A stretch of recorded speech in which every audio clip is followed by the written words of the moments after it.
Hello everyone and welcome to my channel. Also, welcome new subscribers. It's such an honor to have you here. And welcome to my first of many voiceover videos.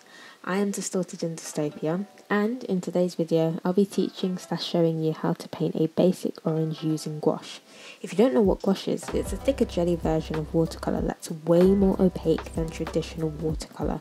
It definitely has a tendency to dry out, however you can revive it by spraying it down with water, leaving it to soak in, and then with some patience mixing it in until the original consistency is back. But with that being said, let's get straight into the tutorial. So first things first, before we start out any painting, at least for me, I need to at least have an idea of where my subject is going to be, in this case, the orange. I'm starting out by drawing a few circles on my paper. I decided to do 5 because I wanted to fill the painting with multiple oranges instead of just one bang in the centre. Also, I am using watercolour paper, and all products being used in this video will be linked in the description below.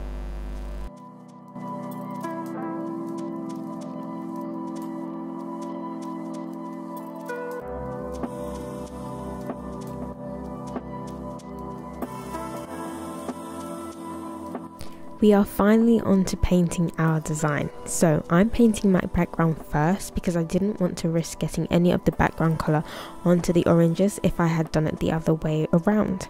I'm using this beautiful vibrant pink. I'm not sure what it's called, however it is from the 52 MIYA HIMI Gouache set.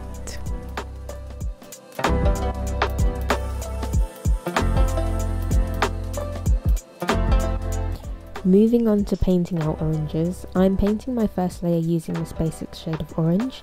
It's not too bright or too dim, which is perfect for our base layer, or wash layer as I'd like to call it. I do build up this colour more than once as time goes on. I don't show that part in the video just because it's not necessary. However, one thing I will say is to let your layers dry in between. This is going to prevent you from accidentally removing your first layer of paint, which isn't the end of the world but something to remember. Now, on to adding some depth. I'm taking this darker but vibrant shade of orange and only adding it to the outer left part of my orange, staying within the guidelines that I have created myself during the drawing phase. I'm also creating curved stroke lines with my brush to help create the roundness an orange has.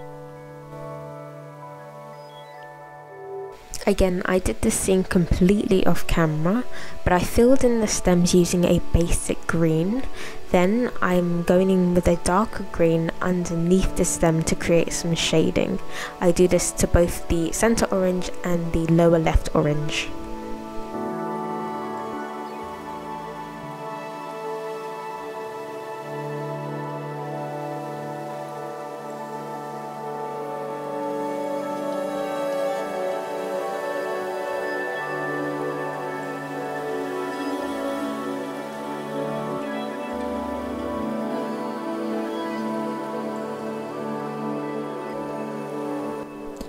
Now moving on to highlighting. So I started out with this yellow, but you'll find out very quickly that I completely changed the colour because, as you can see, it's not showing up very well. It was very transparent, but I ended up switching over to this more vibrant pastel yellow to help highlight.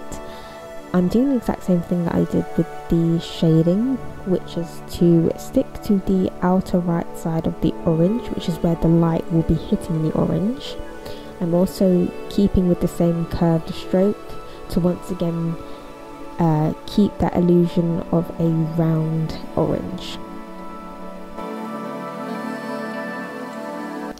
I have to say that this part isn't necessary as we've technically completed our orange, so you can stop here with the tutorial if you'd like.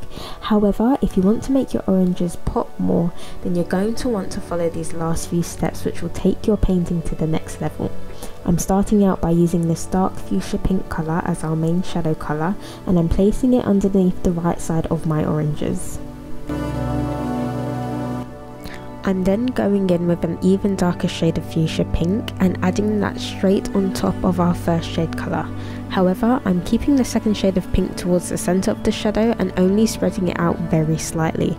Remember to let your layers dry in between.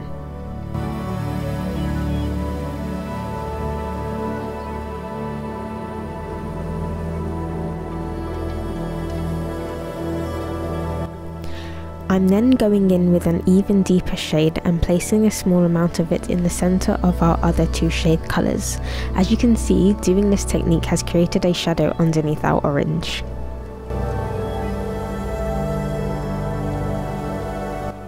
Finally, I'm removing the tape from my painting once the painting has completely dried. Remember to let it completely dry before you remove any tape. And we can now see the final result. Thank you guys so much for watching the video if you have stayed to the end. I hope this has given you inspiration to finally have a go at painting with gouache. As you can see, it's super easy, but it does take time to master like any other skill, so don't be hard on yourself if you can't get it right the first time. That is the true beauty of learning and mastering something new. Also, disclaimer, I am no way saying that this is the proper technique to using gouache. This is just my way of using it and to help beginners find their way of using it, and eventually you will find your own technique and what works for you. These videos are just to help you find that starting point. Thank you again for joining me, and I will see you in the next video. Bye!